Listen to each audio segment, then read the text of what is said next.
Om Ya Devi Stuyati Nityam Vibhudai Veda Paragegi Same Vasadaji Kuagre Brahmarupa Saraswati Om Sthapakaya Cha Dharmasya Sarvadharmaswarupine Avatara Varisthaya Ramakrishnaya Te Namaha. Now, today's subject is Samaveda.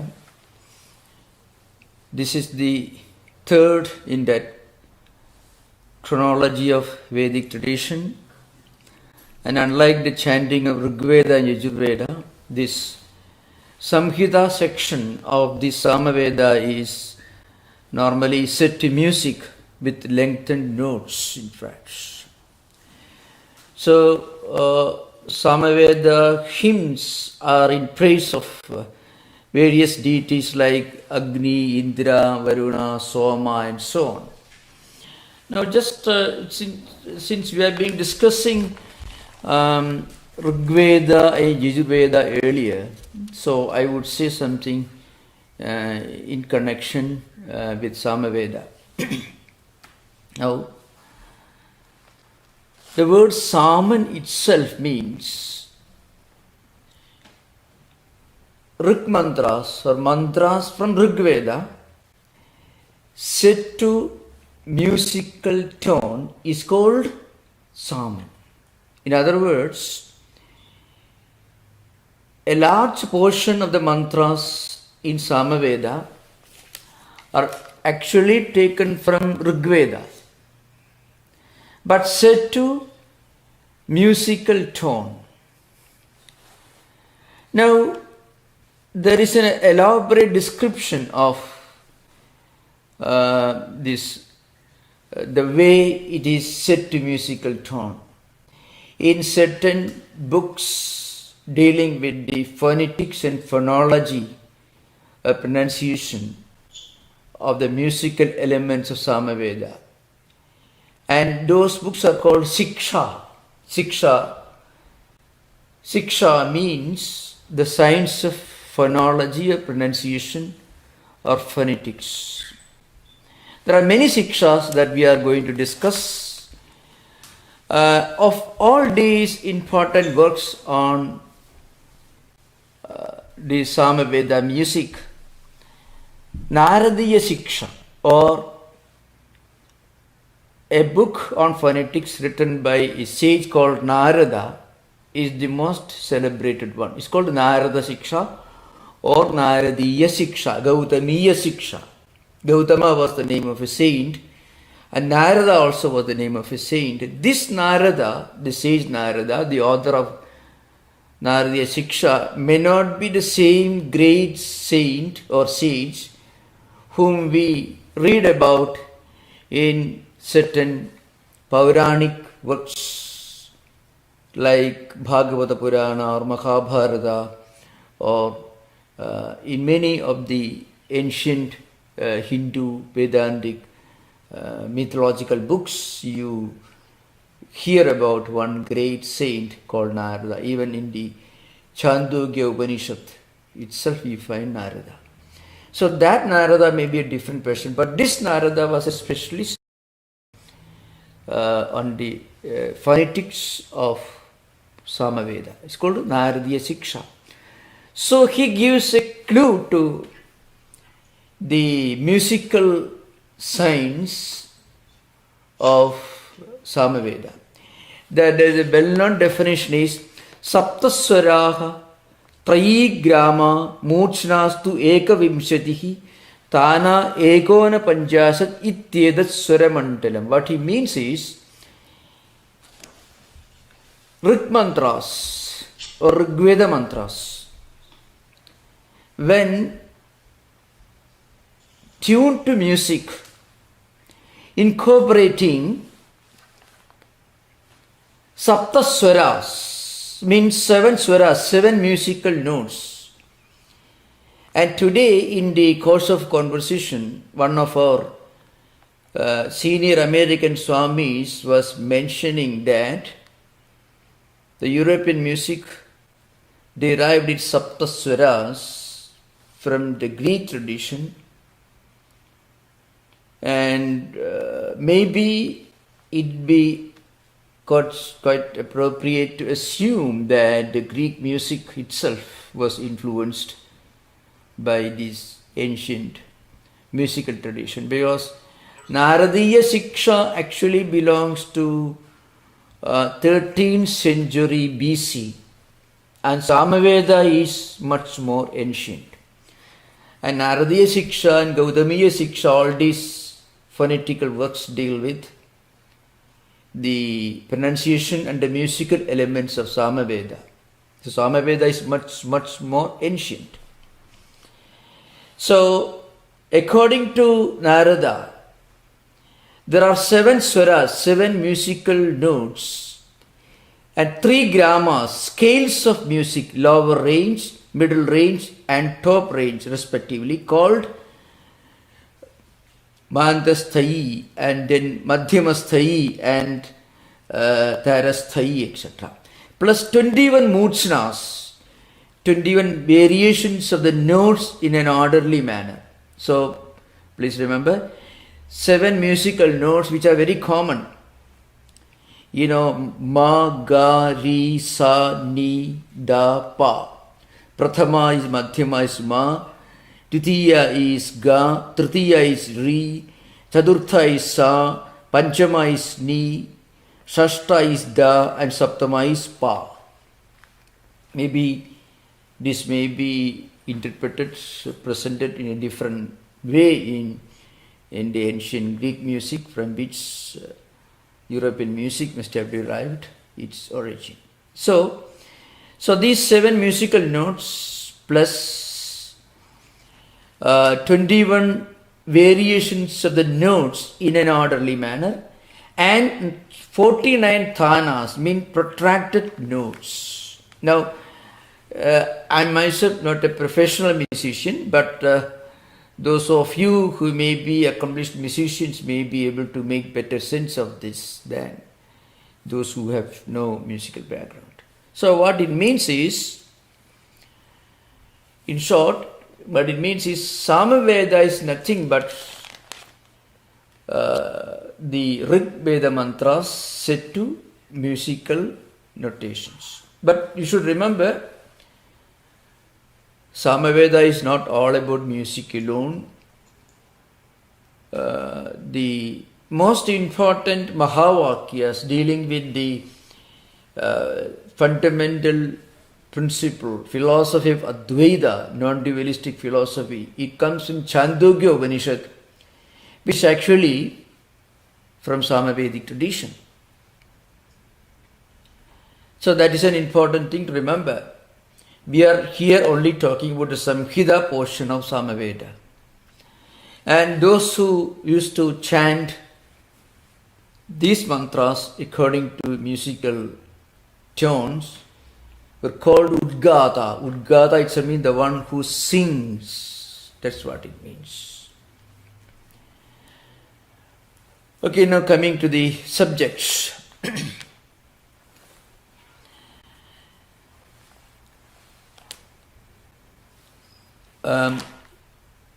The word Saman itself, as I mentioned, the etymological meaning of the word Sama is that which is a sweet music which destroys all sorrow. That's the real meaning of Sama itself.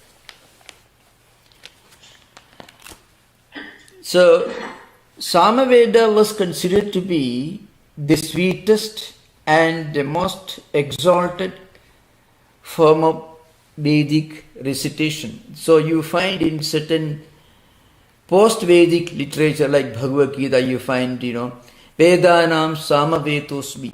So Lord Krishna, in one of his, in one of the, one section, the Gita, he talks about, among the Vedas, he means the Lord, among the Vedas, I am Samaveda. Means Rishibhi Bahudha Geetam Chandobhi Vividhai Prathak Rishibhi Bahudha Geetam. So this ancient spiritual reality as being sung by the ancient sages in so many different ways. So here also you find the Atman, the absolute reality, as being sung, praised through beautiful musical tones by ancient sages. Samavedascha Vedanam, Mahabharata also he says, among the Vedas, Samaveda is the most exalted one. Now, among the while singing these Rig mantras as Sama, which is set to music, there are certain changes in letters of the text to facilitate singing. So that's very important, because Rig mantras, if you listen to Rig Veda mantra, Rig Samhita chanting, you don't find long elongated tones, you don't find notes, elongated notes you don't find. But if you listen to a Rudgata chanting Samaveda Samhitas in a yajna or a Vedic ritual, you find some of them hold their breath for a very long time. I can again refer to you to the well-known book, because that is the only authentic work, perhaps in English language, which actually elaborately describes the music of the Vedas. That is the well-known book by Fritz Stahl, who used to go to India many times. He went and he participated in Vedic rituals. He himself studied Sanskrit to the extent it was possible, because in India they chant, they study these Vedic notations, Vedic music right from their infancy. Maybe from 5th or 6th year they begin their Vedic education. They memorize these things by family tradition. But somebody born outside India, too in a Western country, he was a Dutchman who later taught in Berkeley University. So he wrote this well-known book, Agni, in 2 big volumes, where he gives elaborate descriptions. There he tries to give examples of these musicians, Samavedic musicians, holding their breath for a long time. Why and how these Saptaswaras, these 7 notes of musical notes and the scales of music, 3 grammas, 3 scales of music, the lower range, middle range, and then the top range, and again these variations of these musical notes and protracted notes, long, elongated protracted notes were sung by them, and you can find some descriptions from this well-known book, Agni. Now, while singing these Rig mantras in the Samavedic tradition, they used to introduce certain changes in the letters of the text to facilitate singing.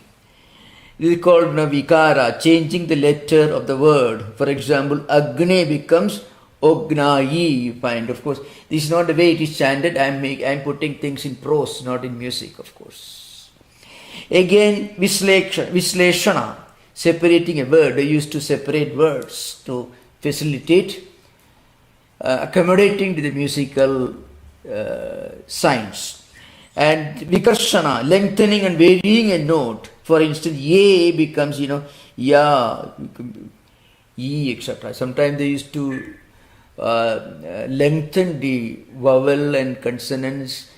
Vowels and consonants are not exactly the words to be used to explain this, but perhaps I don't know of any English equivalent to explain this. So, Vikarshana, then Abhyasa, repetition of a word. Then Virama, stopping near a word for slight rest, and for example, and then continuing. Now, again, Stobha, certain letters used to embellish singing, like Au, Hova, etc. Now, there are 5 fundamental steps in singing every Sama. They are called Prastava, Udgita, Pratihara, Upadrava, and Nithana. Prastava means it is the beginning of a mantra. Prastatra, a priest begins with the sound Hum, etc. And then Udgita, the main priest. So Udgata is a person who represents Samavedic tradition in any Vedic ritual. So this is something to be kept in mind. In all major Vedic rituals, there will be 4 priests. There will be sometimes on some occasion there may be dozens of Vedic scholars, in some cases maybe 100 or more. But there will be 4 fundamental representative priests, each representing one Veda. Hota is the representative of Rigveda. Adharyu is the representative of Yajurveda. Udgata is the representative of Samaveda. And Brahma is the representative of Brahman, sometimes is of Atharva Veda. Udgata itself means somebody who sings loudly. Now, there were 5 fundamental steps. So, Udgata used to sing, and the main priest, that is Udgata, sings this particular, beginning with Om, Prastada, and then Upadrava, Nithana. Now, these things become obvious to a listener only if he is familiar with the technical details of the Samaveda, which right now it's beyond our scope to explain, but I shall try to give a brief summary of some aspects of the Samavedic tradition. Samaveda, apart from a great musical work, which I am going to deal with elaborately later as a great source of music, I shall later give an elaborate description of the phonology of Samaveda. But before that, I want to say a few things about the subsidiary texts of Samaveda. So the list of these Brahmanas, Samaveda has got 8 Brahmanas, it's called. Aitareya, Devadadhyaya, Praudha, Tandya Mahabrahmana, Shadvinsha Brahmana, Samavidhana Brahmana, Samhitopanishad Brahmana, Talavakara Brahmana, Upanishad Brahmana, Vamsha Brahmana. So these are the Brahmana texts. These texts explain in detail the performance of the rituals mentioned in the Samaveda tradition, of which Tandya Mahabrahmana is considered to be the most important one. Talavagara Brahmana and Tandya Brahmana are frequently, very commonly used in modern times. As I mentioned earlier, 2 of the important Upanishads that Shankaracharya commented upon, expounded to establish his Advaita philosophy, belong to Samaveda tradition. One is Chandogya Upanishad, the other is Kena Upanishad. Now coming to the most important part of our discussion, Shiksha. Before that, a few more important details I want to give.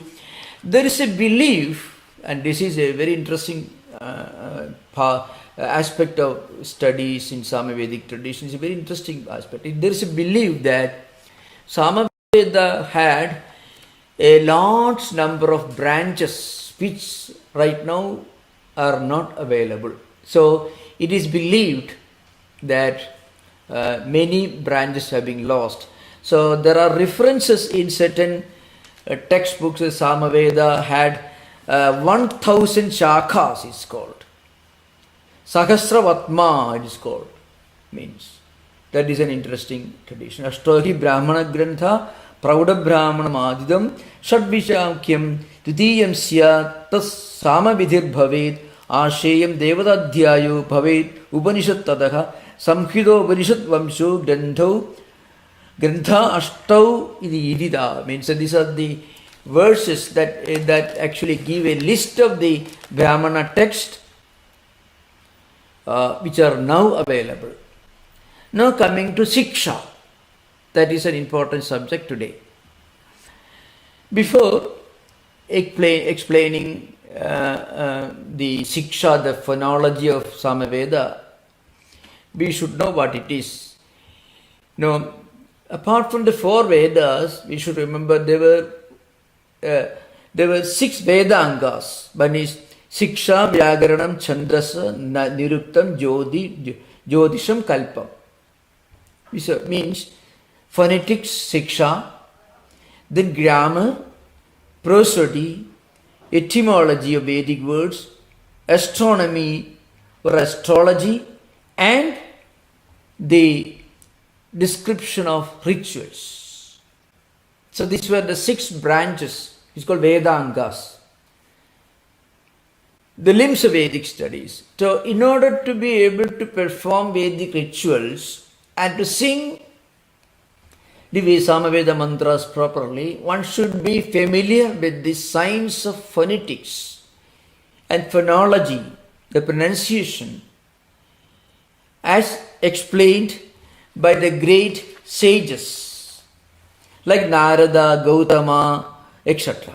So the 4 important texts on Samaveda phonetics are Naradiya Shiksha, Gautamiya Shiksha, Lomasa Shiksha and Paniniya Shiksha, of which Naradiya Shiksha is considered to be the most authentic because he is the one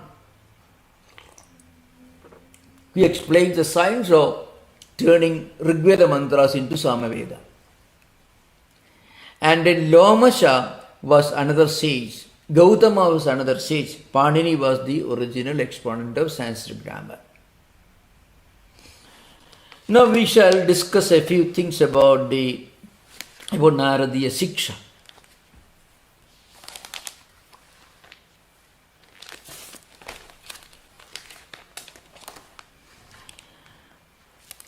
In one context, Narada explains how one should chant these Veda mantras. Nabhya ivatra nirhanya prayoga na kampaye samam samani gayeda vyomni senagati ratha yadhapsu charadam margo meenanam nobalabhyade akasi va vihanganam taddu suragata sudhi. Suragata sudhi, I mean the harmony and the melody and the overall effect of Samaveda music is compared to Akaseva Vihanganam, means the birds flying in the sky. So there should be absolutely no friction, there is a smoothness, a spontaneity, an effortlessness, something extremely natural and effortless. And there is a beauty and charm if you observe the way a bird flies in the sky. Not when it is flying away scared by somebody, but its natural flight in the air. That should be the tone of an Udgata, a person, a priest who sings Samaganam. It's called Samaganam. It's a music in Vedic performance. And again, Yadhapsu charadam margo meenanam nopalabhyate. Again, how a fish slowly, effortlessly moves in water. So there are many, yatha dadhani sarpisyad kashtasto va yathanala. Again, how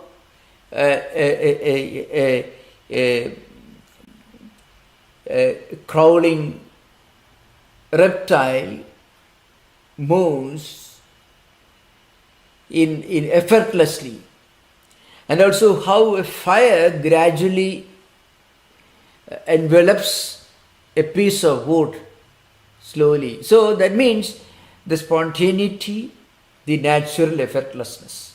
Now this is accomplished when a musician follows these principles, I mean, as I mentioned earlier, the Swaramandalam. Swaramandalam is the combination of the Saptaswaras, 7 notes, then Trigramas and variations, 49 variations. When all these are properly done, the music will be harmonious, spontaneous and natural and effortless. That's why the old definition still is very important. As I mentioned earlier, the Saptaswara Trigrama, means 7 swaras, the 3 scales of music, the lower range, the middle range, the top range, and 21 variations of the notes in an orderly manner, and even 49 protracted notes, all centering around Saptaswaras. So this is the method of singing Saman. Of course, I cannot demonstrate it right now because it's all long years back. So right now I don't, so I cannot demonstrate it right now. Now, again, interestingly, a person is able to reach this level of perfection of Samaveda music only when that person leads a pure life. And that is a very interesting instruction that comes again, it is Naradiya Shiksha. An orderly, disciplined life, a strong faith in God, and a total dedication to the Vedic Parampara, all these are important for acquiring proficiency in Samagana. So the importance of ethical values in attaining music, because Narada says music can take you straight to God. There are statements in Naradiya Shiksha and there are also statements in the Gautamiya Shiksha. It says real music is divine and spiritual, and there is that divine music can take you to a transcendental level that transcends the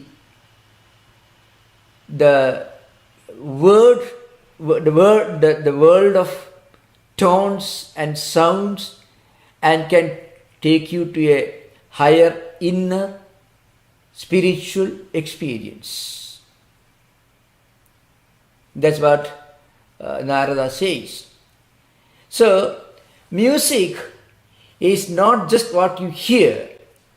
Music is also what you experience within you, and that experience is beyond the reach of the words, but words are the means to reach that level of experience which actually transcends the world of words, the world of sounds. That's why Narada quotes this from Shiva Samhita. Dyudam pustakamadhyam cha nadakeshu cha sakti kata striyastandra cha nidra cha vidya vignagarani shat. So, vidya vigna means obstacles to vidya. Vidya means knowledge, proficiency in an art or science called vidya. So it's called vidya vignani. So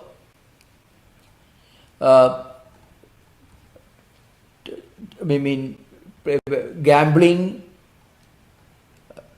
and then depending on a written word while singing. So if you sing, always focusing on a written word, your posture and your vocal cords all will not be functioning. So real music is something in which a musician identifies himself with the music.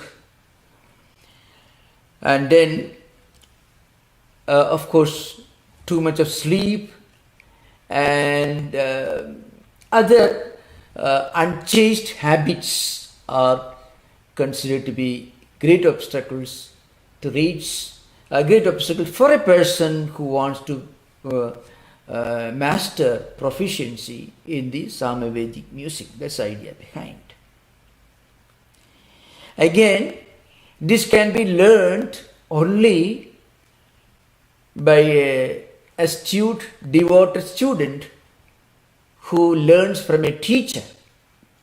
So, some of the Shiksha Grantha, Shiksha works compare this, you can transmit a flame from only one lamp to another lamp. When the two lamps should come together, you should have a wick in your hand, and that wick should touch the flame from another lamp.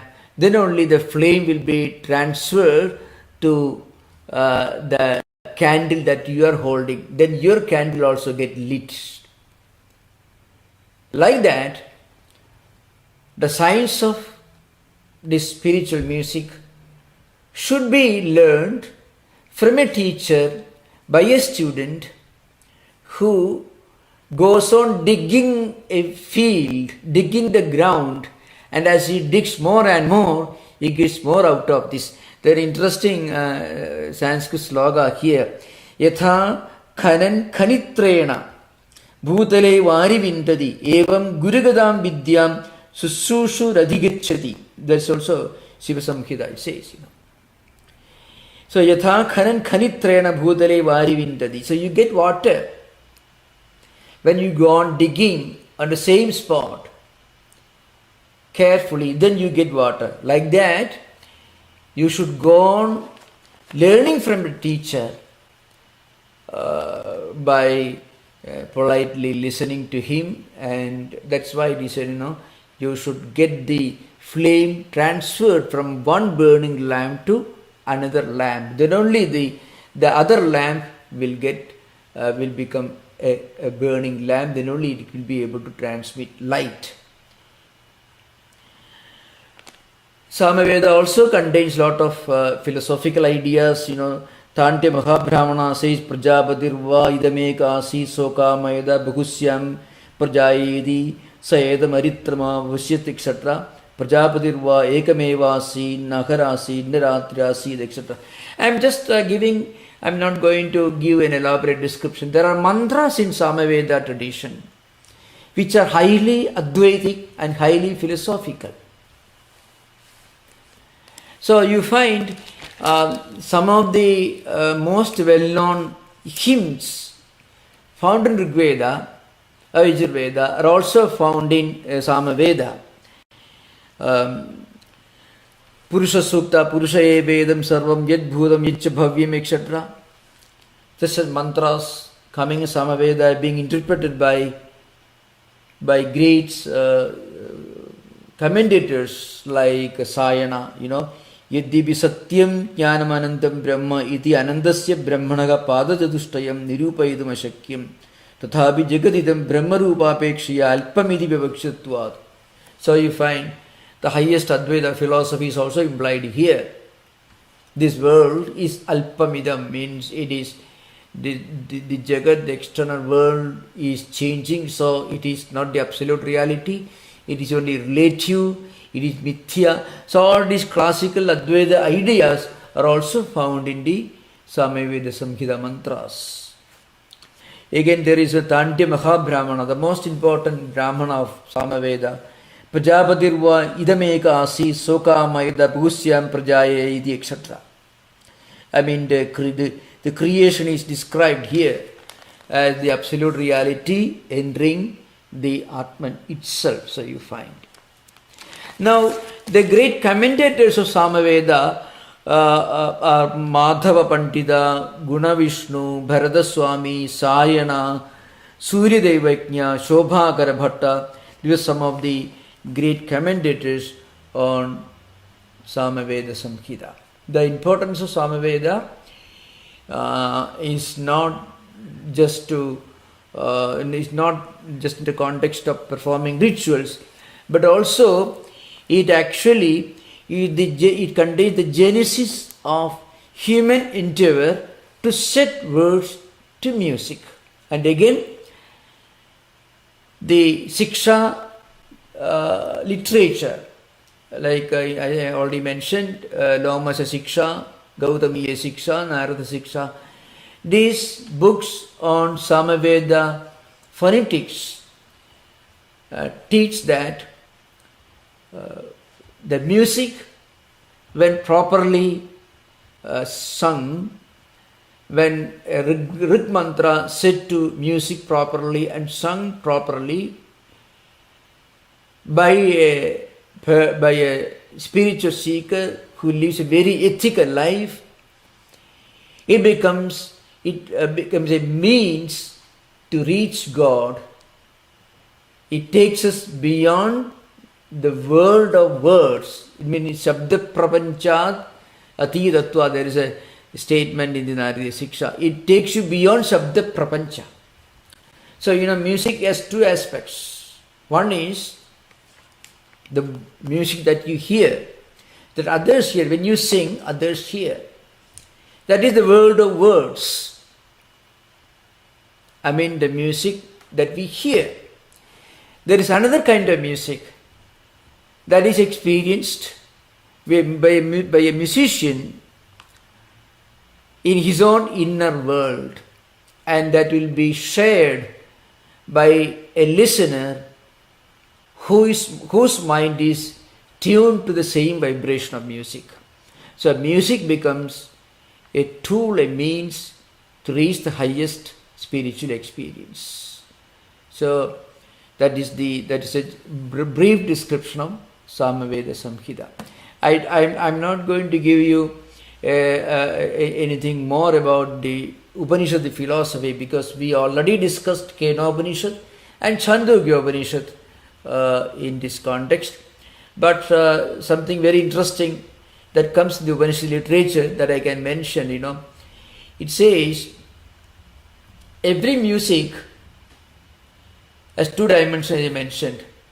From another perspective, it has got two other dimensions. One is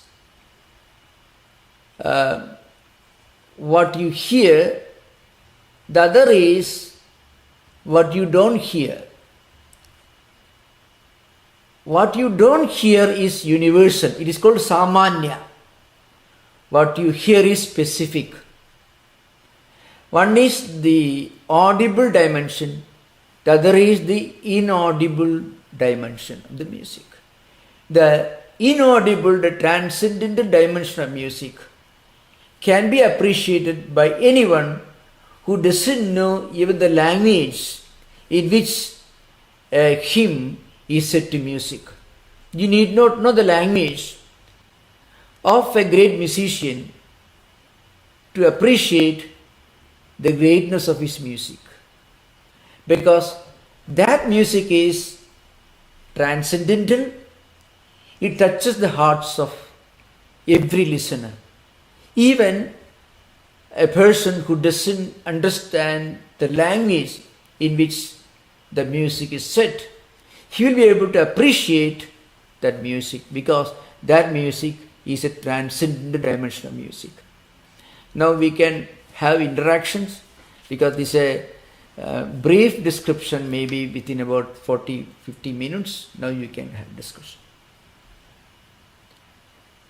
I am not elaborating the philosophical aspects of Samaveda, because we already discussed Kena Upanishad and Chandogya Upanishad, which are two important Upanishads coming in the Samavedic tradition that we already discussed earlier.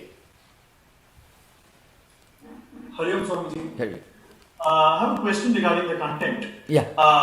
In Samaveda, so obviously Samaveda has a musical component to it, but is it fair to say that the classical Indian music was born in the Samaveda? Yeah, in fact, that's the general belief. It is a well established fact. So all classical Indian musicians admit that the Saptaswaras, the seven Saptaswaras, the fundamental in the seven fundamental notes, are first mentioned clearly in Naradiya Shiksha, which precedes Bharata Muni's Natya Shastra. Bharata Muni's Natya Shastra was written much later, actually. Interesting, Swami. Yeah. Also, another question was, so we discussed in detail about Naradiya Shiksha. What else do Lomasha, Gautama and Panini add to what Narada says about the Samaveda? Yeah, Naradiya Shiksha is important because it is the most elaborate and it clearly defines the musical element in Samaveda tradition.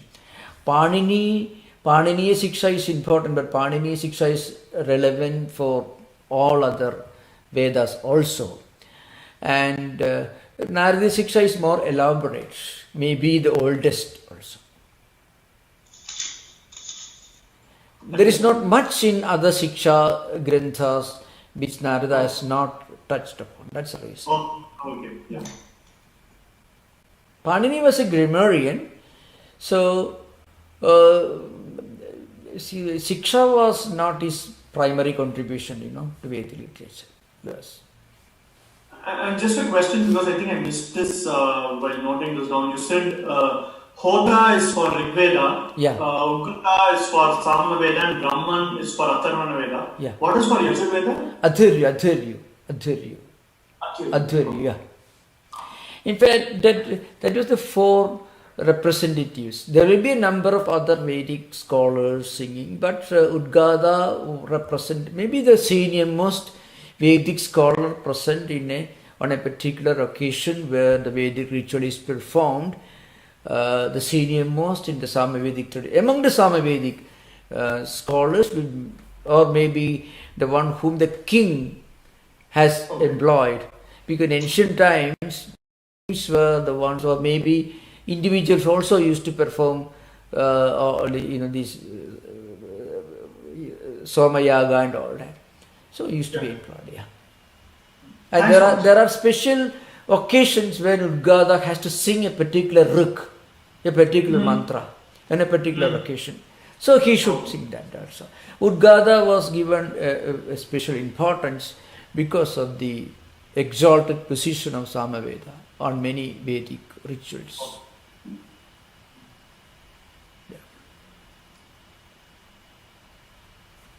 Those of you who know music, you can easily see, this. Actually, musical notes are the same. You find Prathama, Ditiya, Tritiya. You find Ma, Ga, Ri, Na, Sa, Ni, Da, Pa. All you can find it. You can sing more or less.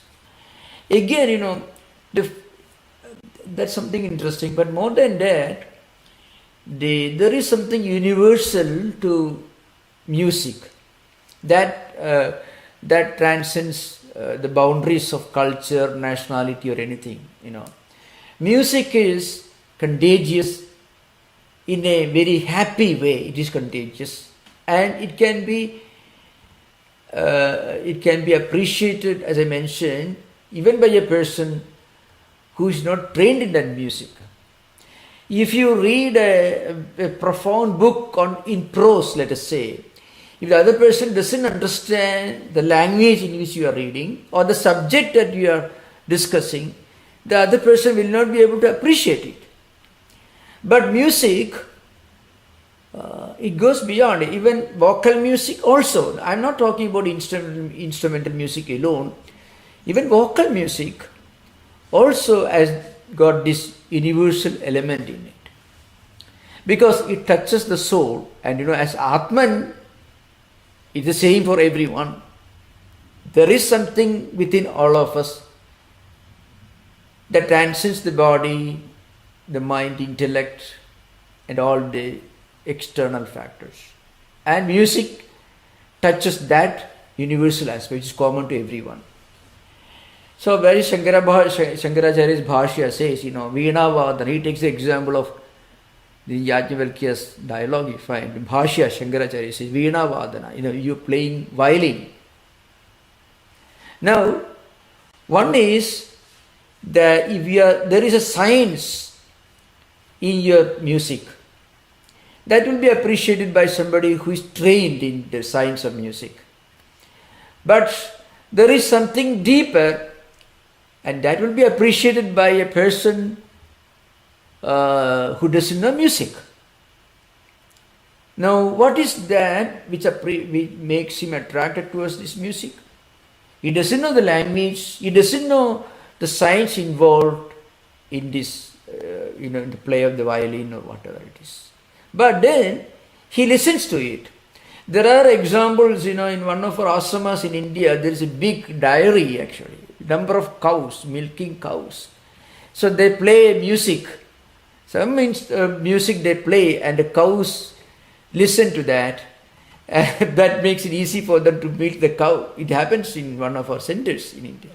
I myself have seen, if you want information, in one of our centers, the Ramakrishna Mission, near the Himalayas. Big dairy they have. So every day they play the music and the cows listen to that. That's interesting. So even cows have a sensitivity to music. I'm giving an example, So because there is something deep in music that is universal, that goes beyond words, that is universal, not only for even human beings, as I mentioned. There have been examples, if you play music, even plants grow better. That is something, I'm not going to tell you things which people may question, but there is a belief that music influences nature. Sound vibrations have an unseen, invisible impact on environment and so on. Thanks, Swami. Yeah. Maharaj, this is Bobby. Yeah. You are yourself a musician and a poet. You are the best person to. Yeah. Thank you. Well, I very much appreciate the magnificent description you gave of the potential of music to reach everybody. The breadth of this Veda is remarkable because it not only gets into the micro level, the details of phonology, grammar, ritual, the details, but then also zooms out to the context, the larger environmental level of the astronomy, the situation, and of course the spiritual situation is both inner and vast. Yeah. So the idea that there are branches that we can only speculate on, that there were more references. Can you elaborate on that? Because it's not that important. We have what we need, but it is interesting that there was more that we may not have access to. Yeah, right from the later half of 19th century, there was a search for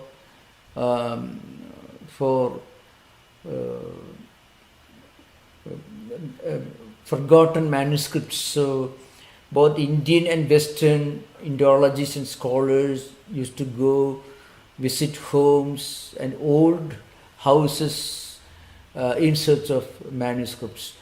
By now they must have already procured all available manuscripts.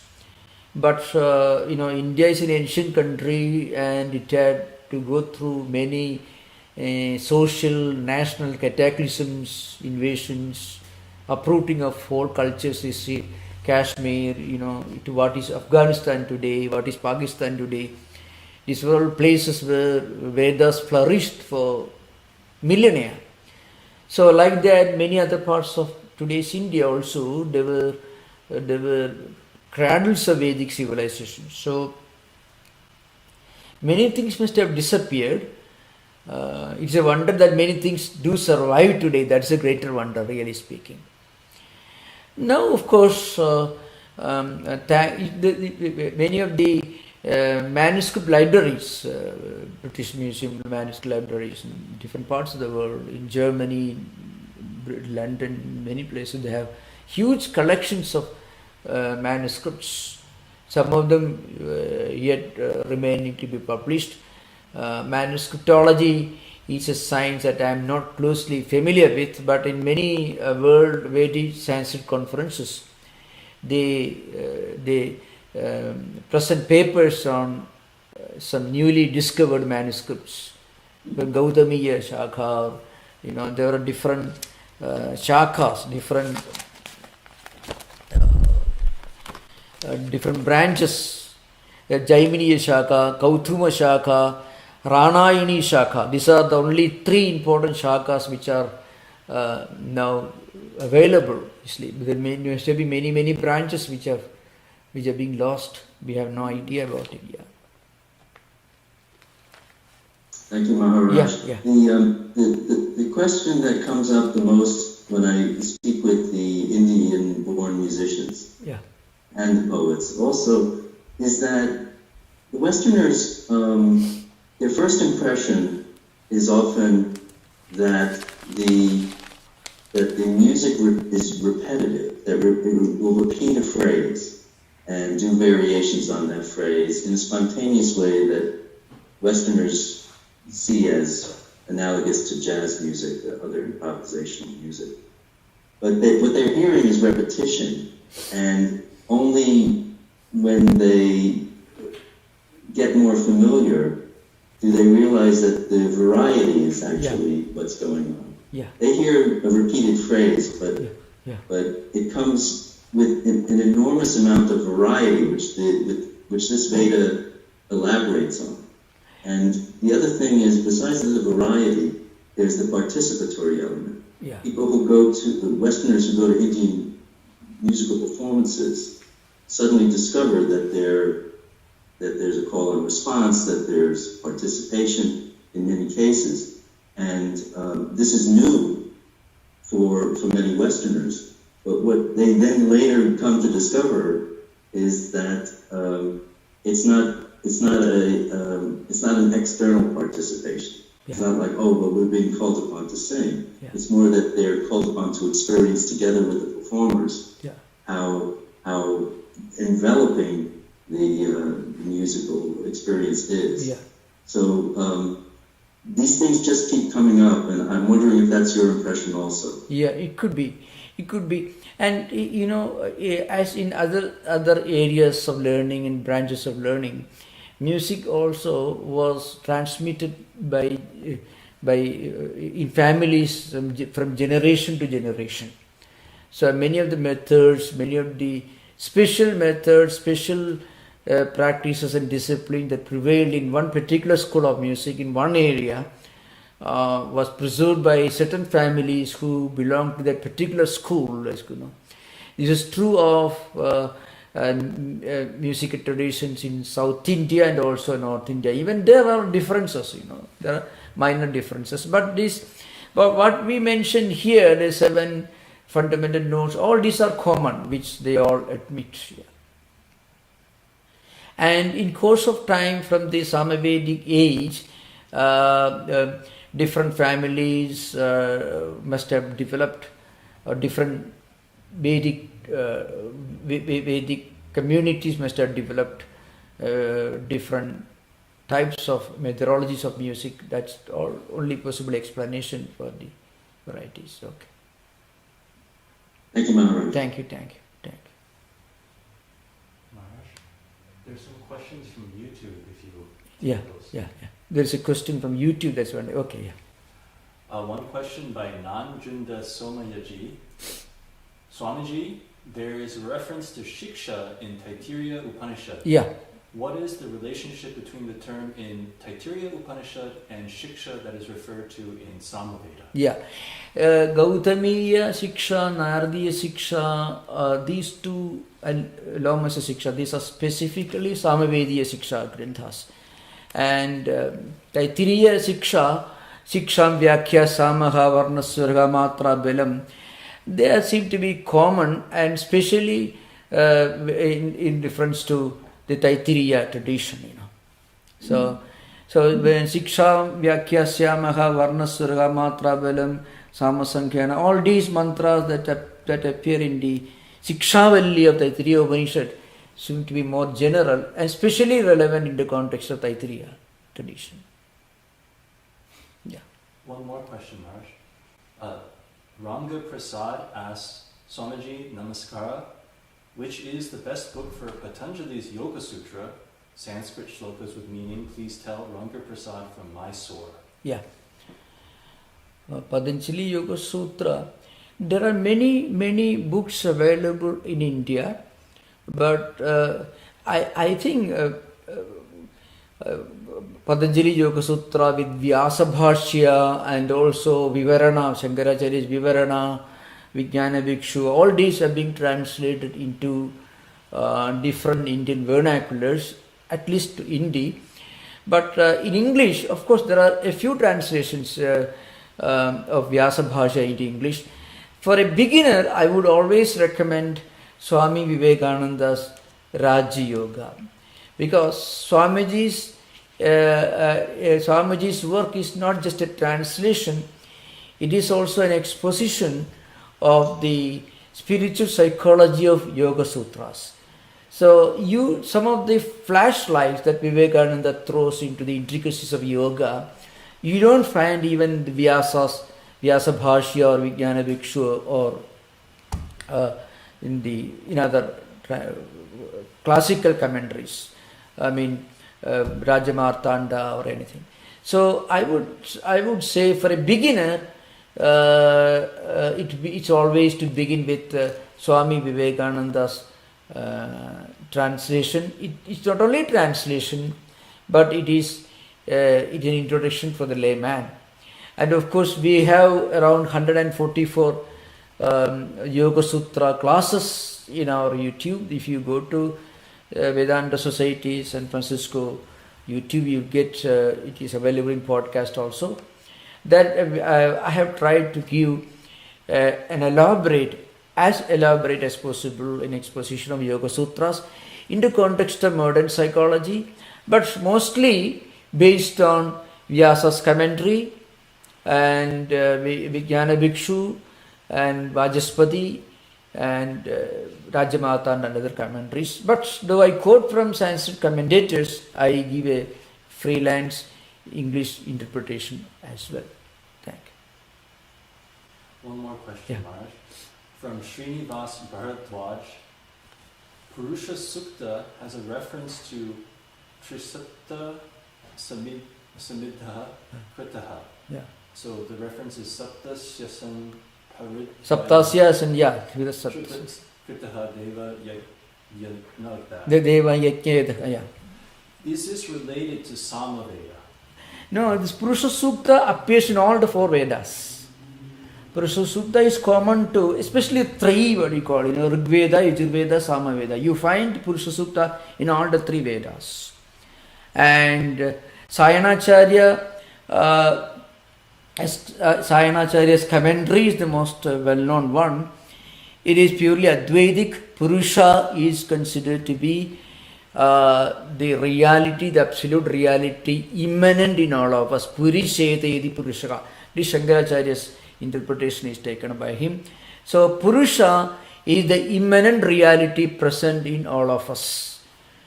Purusha Sukta is, please remember, it is common to all the three important Vedas, Rig Veda, Yajurveda and Samaveda. All the three is called. Yeah. You should remember that Samaveda at 75%, nearly 75% of the mantras found in Samaveda are from Rig Veda only. It is only from Rig Veda. There are altogether about 1,800 Rig mantras and more than 2,000 samans, and the vast majority of the contents are taken from Rig Veda itself. According to many, there are only nearly 80 or 85 mantras in Samaveda which are not found in Rig Veda Samhita. Thank you, Namaskar. So thank you for the questions as well. Thank you, Namaskar. Om Shanti Shanti Shanti. Harihi Om Tat Sat. Sri Ramakrishna Arpanamastu.